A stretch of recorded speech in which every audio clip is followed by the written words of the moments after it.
Salutations, folks. This is Intro to Communications, and I'm Christy Thomas, and this is a clarification video about the assignment that's due for week 4, The Power of Words, or Verbal Communication, which is chapter 3 out of the textbook. So, I made a previous video discussing the assignment, and I also wrote it down in the announcements, but I just wanted to do another video just to really clarify what I'm looking for here. So, We've learned and we all know that words have power. Words can build us up. Words can bring us down. Words can give us hope and joy and love and security and all the amazing feels in the world, sunshines and rainbows. But words can also hurt. They can stab, they can hurt, they can anger and tear us up and confuse and just give us all the emotions all over the spectrum. So what I want you to do is discuss a time. This is kind of a choose your own adventure assignment. And this is located in the, I think I put it in the discussion board, which pops up on your link and you'll see it. And again, it's not due till midnight on February 6th. I got it right, the right month. So you can, your first choice is you can choose from personal experience where words affected you, or phrases, words or phrases, how they affected you, negative or bad, and how you used them. Because sometimes people can take a negative word or phrase and build on it and be like, I'll show you type situation, or they use it to help, switch things around. And the same way with positive words, they help build you up and help keep moving you forward. So you can just take time, you can discuss personal reflection of a time words or a phrase affected you and how you went about encompassing that word or phrase. Or you can choose a time a politician, or let's say a personality, a celebrity, was affected by the words or phrases that they chose. Now this could be the verbal words that they use, or it could be responses to questions, or their verbal responses to a situation or an incident. Or it could be electronic mediated communication, the EMC. So it could be a response that they had on Twitter or via like social media that they had a response. But it's the verbal response to something. Now, if you go this route, maybe you can talk about how the society's perceptions of this figure changed. Was it good or bad? Did what they say affect positively or negatively?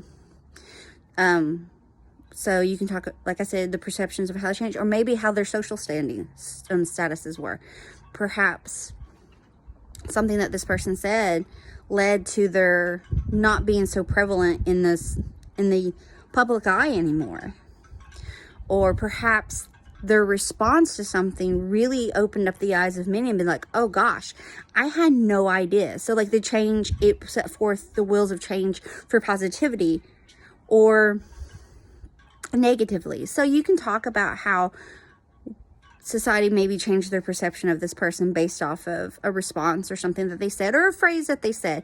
Or you can even talk about that person's response to an incident or a social situation. People are constantly talking about those. Something happens and politicians can use it for fodder. Actors and performers and personalities can use it for fodder. They use it, their stance on a situation, on certain laws or their ideologies they vocalize about. So you can discuss how maybe the vocalization of this affects how they're perceived now, positive or negative. Or maybe something that they've said, how it, think of politicians. If something they say maybe greatly affected their political run, their chance for their next office, or if they're in office, something they said that really hurt their image, their public image. There we go. I'll get it out. So option 1 is taking from personal. Option 2 is choosing a word or phrase, a time that affected a politician or a celebrity or a personality, if you would. Or you can also discuss how words or phrases are effective in like advertisements or slogans or taglines. And what do I mean by this? Think of the old ads where like Uncle Sam's like, I want you, or Rosie the Riveter. All those are ads, and there's power and meaning behind them. You could talk about how they affected a generation or what they mean in context to the generation that they came out of. Old cigarette ads. Cigarettes was the thing to do via ads and films and television in like the 50s and 60s. Or you can talk about phrases and slogans at restaurants or like advertisements for places. Think of like finger looking good, what it brings to mind. You know, chicken, Kentucky chicken, da da da da. Or what is it? Eat more chicken is what Chick-fil-A uses. Or eat more beef, excuse me. I think I put eat more chicken, but it's eat more beef. Or pizza. Or old, like some toys used to have slogans. Films have taglines. Characters in television shows have taglines. Things of like Simpsons, like you hear "Dope," it's Homer Simpson, or you know, "Don't have a cow, man." Old bar stuff. I use Simpsons because it's so long running. So you can talk about that too. So you can discuss about how the powers of words have affected us through advertisements or slogans or taglines. You can choose character taglines, old advertisement taglines, toy taglines, or restaurant taglines like pizza. Like just hearing that is powerful in the sense that you know exactly what it's talking about. Pizza. Oh, that's Little Caesars. You see the little dude and he bounces. Nero, I think is what he's called. And his little pizzas flip. So that tells you. And finger looking good, what's that bringing to mind? KFC. The Colonel. So you can discuss that too.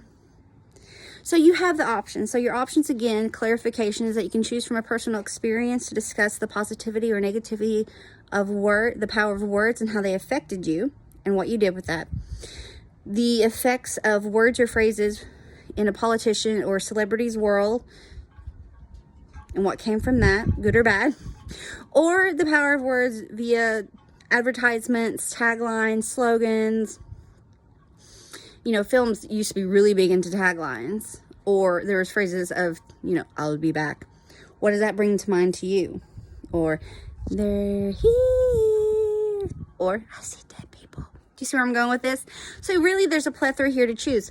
And the point of this assignment is just for you to discuss and let me know how you interpret the power of words.